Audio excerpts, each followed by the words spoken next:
នេះសួស្តីថ្ងៃថ្មីចឹងថ្ងៃនេះយើងនឹងបន្តក្នុងជំនាញ for របស់យើង he's a hair hero ហើយអ្វីដែលអ្នកគ្រូបង្រៀនបងនៅក្នុងថ្ងៃនេះគឺរៀនអំពី lesson 4 ដែលនិយាយអំពី for next ចា៎ហើយ for next ដែលយើងរៀននៅថ្ងៃនេះគឺ for next ដែលមាន4តួអក្សរគឺអក្សរ m n o ហើយនិង p ចា៎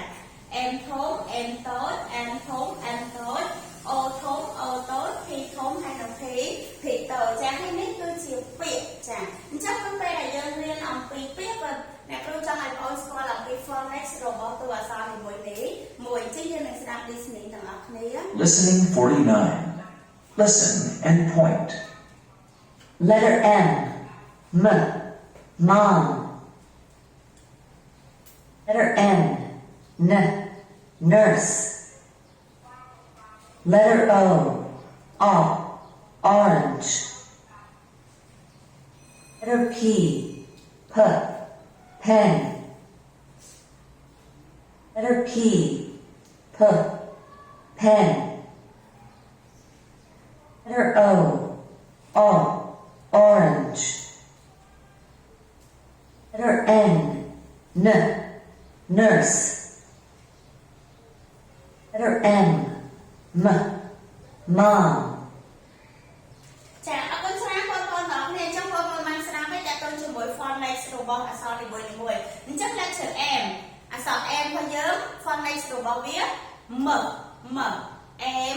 mចា for next m ដល់ពេលអក្សរ N letter N ចា for next របស់វា n n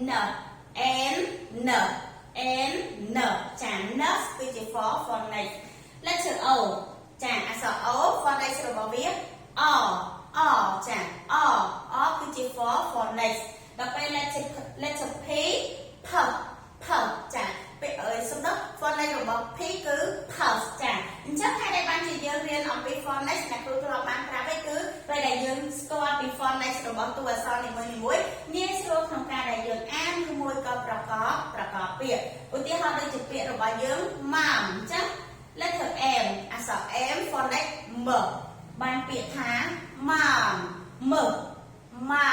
ចាយើងបានពាក្យថា mom ដែលយើងបកថាម៉ាក់ចាហើយនេះគឺជារូបភាពម៉ាក់អញ្ចឹងបងប្អូនទាំងគ្នាប្រកាសជាមានម៉ាក់ឬក៏ម្ដាយឯងអញ្ចឹង N letter N ដល់ពេលបាន for next របស់យើង ដល់ហើយយើងបានពាក្យ nurse ចា for next ដល់ពេលពាក្យយើង nurse ដែលយើងបកប្រែជាភាសាខ្មែរថាគិលានុបដ្ឋាយី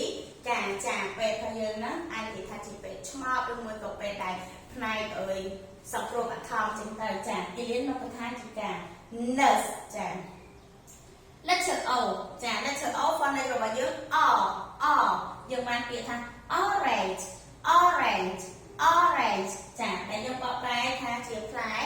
ក្រូចចាផ្លែក្រូច letter P for next របស់យើង យើងបានពាក្យថា pen for next បានពាក្យថា pen ដែលយើងបកប្រែជាភាសាខ្មែរថាប៊ិចចានេះរូបភាពប៊ិចរូបភាពផ្លែក្រូចគេលានុបដ្ឋាយិកាហើយនឹងម៉ាក់ហើយពាក្យទាំងអស់ហ្នឹងចាពាក្យ mom nurse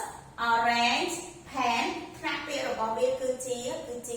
នាមចាអរគុណច្រើនអ្នកគ្រូមានមេរៀនប៉ុណ្ណឹងហើយសង្ឃឹមថាបងប្អូននឹងអនុវត្តទៅផ្ទះវិញយើងអាចរៀនអានពាក្យសរសេរក៏ដូចជាបង្កើតជាប្រយោគផងដែរអរគុណច្រើនសូមព្រះប្រទានពរជម្រាបលា